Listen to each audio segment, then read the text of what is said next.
Yeah. I'm always saying from my experiences with him. Yeah. But as a fighter, I just make it happen. Yeah. Keep him around. You got a That's gem. more important. It's extraordinary gem. Yeah. And you want to talk about sellability. You want to talk about marketability. What's more marketable than a giant man who destroys everyone? Yeah. He's the guy. Yeah. So true. Drove me nuts. But yeah, Tom Aspinall, you know, I'm going to be sweating. I've done a fucking 3 years of propaganda campaigns for him. Really put him over. And if he doesn't pull this one off, he's got to. Then I'm going to worry about it. But there's so much pressure on him. Yes. Ciryl Gane, he's a very big athletic heavyweight, right? Like he's got some good wins. And I just want to see Tom Aspinall more active. I feel we've lost a couple years of seeing him active, and I'm excited for him just to get out there and just fight, just to see him fight. From viral highlight reels to fiery online debates, the heavyweight division is alive and buzzing once again. This time, all eyes are on Tom Aspinall and Ciryl Gane, two of the most technically gifted heavyweights in the UFC, now headed straight toward an explosive showdown. Analysts and fans alike are weighing in, breaking down everything from knockout power to lightning-fast speed. Here's what the fight world is predicting. For sure. Should be Tom. It should be, but we'll see. Oh, it's Tom. It's got to be Tom. Yeah, like I would fucking Aspinall. Tom Aspinall is the undisputed heavyweight champion of the world. What's the first step for him? You give him the one contender, Ciryl Gane. Ciryl Gane is somebody that's a big heavyweight, that's very agile. I don't think Tom Aspinall gets rid of him right away like he has with other people. And I think that'll be a big indication if John Jones wants to come back and reclaim that bout once again. I think you're absolutely right. Fight that makes sense. Tom Aspinall, Ciryl Gane. Let's make that happen. Ciryl Gane is, people forget how fantastic he is. A guy that can kind of float around the octagon, touch you, kick you, hit you with elbow. He's just a complete game. But man, Tom's movement, his boxing, speed, and his power, it's very, very difficult to doubt this man. Demetrius Johnson and MMA Guru both shared sharp insights on the Aspinall versus Gane matchup. They agreed this fight brings fresh energy to the heavyweight division. Guru, a longtime supporter of Tom, believes the pressure will only push him to shine when it matters most. With him. But as a fighter, I just make it happen. Keep him around. You got a That's gem. more important. It's extraordinary gem. And you want to talk about sellability. You want to talk about marketability. What's more marketable than a giant man who destroys everyone? He's the guy. So true. Drove me. Johnson took a broader view, saying this fight brings new life to the heavyweight division. He emphasized how important it is to see Tom back, in action after his setbacks, like he's been waiting for the real Aspinall to rise. You know, the title's going to be active. It should be a sick card. I mean, other than that, after those Jailton Almeida, Alexander Volkov is on that same card as well. So there's a good heavyweight. It's a good heavyweight movement card, you know, for the division. But yeah, Tom Aspinall, you know, I'm going to be sweating. I've done a fucking 3 years of propaganda campaigns for him. Really put him over. And if he doesn't pull this one off, he's got to. Then I'm going to worry about it. But there's so much pressure on him.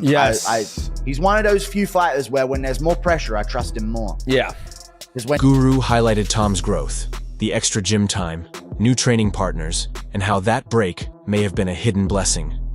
He spoke with calm insight, noting how some fighters evolve quietly before making their biggest impact. Putting out sparring videos, the amount of weaknesses that I'm seeing and chin up in the air, and I'm like, but in the fight, when it's all... And I think Ciryl Gane might be the opposite. This is why I trust in Tom.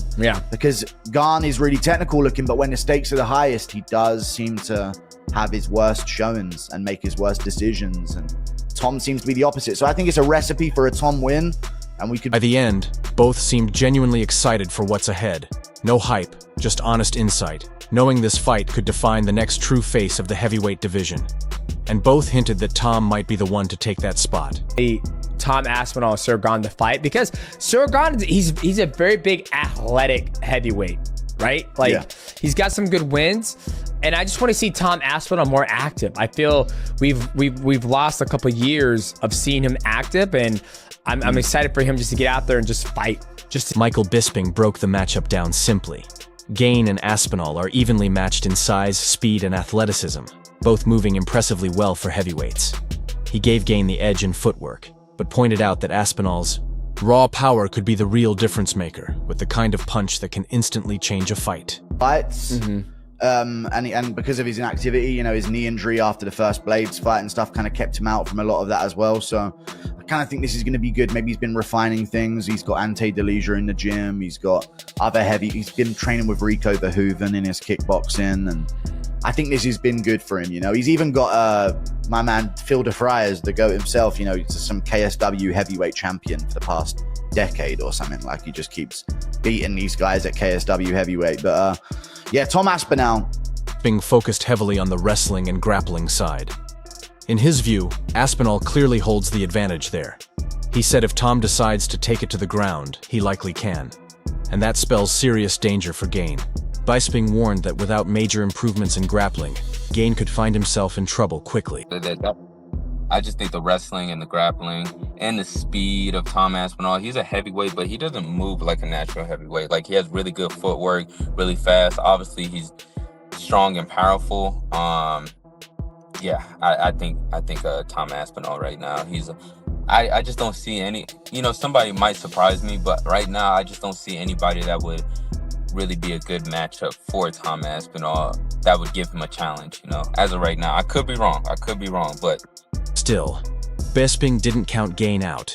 He noted that Gane's skill and unpredictability make him dangerous, and Aspinall knows it, which is why he'll come in fully prepared. But in Bisping's view, the real deciding factors remain Aspinall's grappling edge and fight-ending power. The matchup, they're both big men, similar sizes, they're both athletic. Very athletic, they're fast, the pair of them. They're both very coordinated. I think if I had to give an advantage to Ciryl, it'd be in the, you know, maybe in the movement. Maybe he's a little slicker on the feet, but he's not as powerful as Tom, and Tom's certainly slick. Blades gave a straightforward take on the Aspinall versus Gane matchup.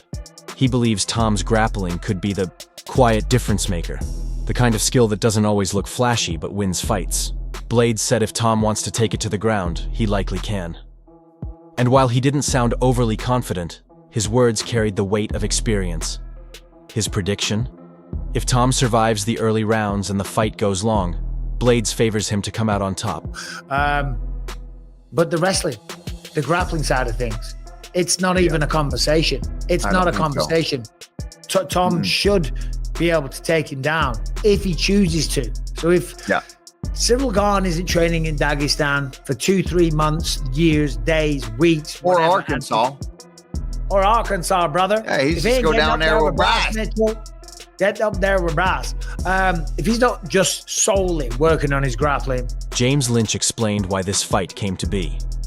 With limited contenders, it boiled down to Ciryl Gane or Alexander Volkov, and Gane was the fresher, more exciting opponent for Tom.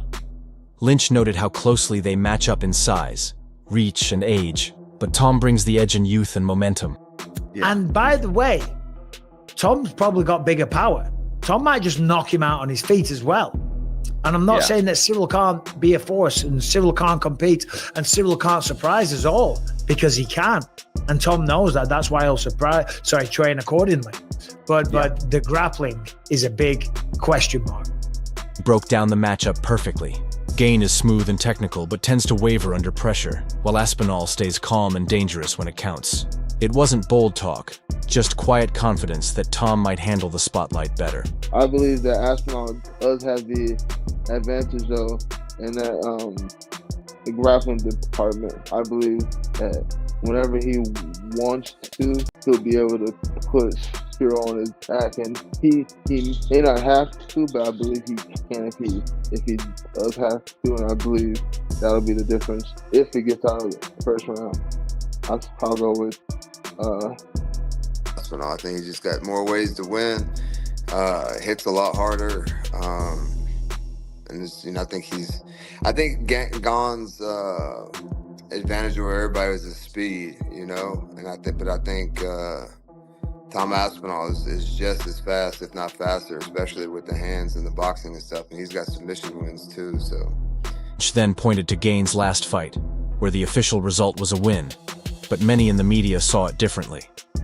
That made him question if Gane's recent form is really ready to match up with Tom, who's been on a strong upward trajectory. Last fight technically, or they were going to go with Alexander Volkov. There really weren't any other contenders for Tom Aspinall, in my opinion. I know some people talked about Jailton Almeida. Come on. I mean, Almeida lost a couple fights ago.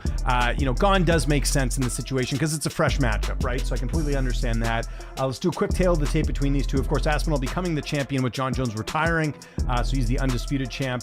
Aspinall is 32 years old. He's 6'5" with a 78-inch reach. Ciryl Gane is 35 years old. He's 6'4" with an 81-inch reach. So Ciryl Gane going to have a slight reach advantage in this fight at 81, but Tom Aspinall an inch taller, and Aspinall is going to be a couple years younger. As he then brought up Gane's last fight. Inch highlighted where Gane could find success.